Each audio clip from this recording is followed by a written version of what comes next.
Friends ఇప్పుడే అందిన వార్త తెలంగాణ కాంగ్రెస్లో ఊహించని షాక్ అధిష్టానం సంచలనం అంటూ లేటెస్ట్ అప్డేట్ అయితే రావడం జరిగిందండి. సో ఆ వివరాలు ఏంటనేది కూడా వీడియోలో తెలుసుకుందాం. వీడియో చూడరు చూడండి అర్థమవుతుంది. మరోసారి ఛానల్ వస్తే తప్పకుండా సబ్స్క్రైబ్ చేసుకోండి. చూస్తున్నారు కానీ లైక్ చేయడం మర్చిపోతున్నారు, వెంటనే లైక్ చేయండి.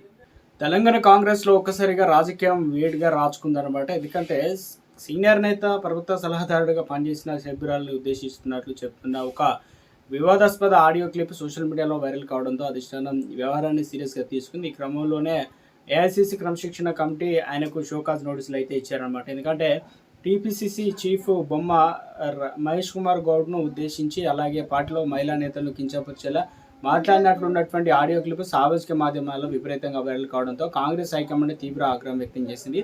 ఈ వ్యవహారంలో మాజీ మంత్రి షబ్బీర్ అలీకి ఏఐసీసీ క్రమశిక్షణ కమిటీ షోకీస్ నోటీసులు అయితే పంపడం రాష్ట్ర రాజకీయాల్లో పెద్ద సంచలనంగా మారింది.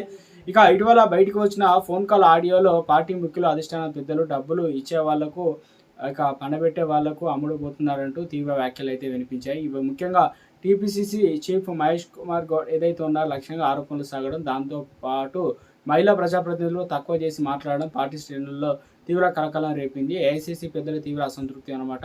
పార్టీ ప్రతిష్టకు భంగం కలిగించేలా సొంత పార్టీ నేతలపైన బహిరంగంగా ఇటువంటి వివాదాస్పద వ్యాఖ్యలు చేయడం ఏఐసీసీ పెద్దలు తీవ్ర అసంతృప్తి వ్యక్తం చేశారు.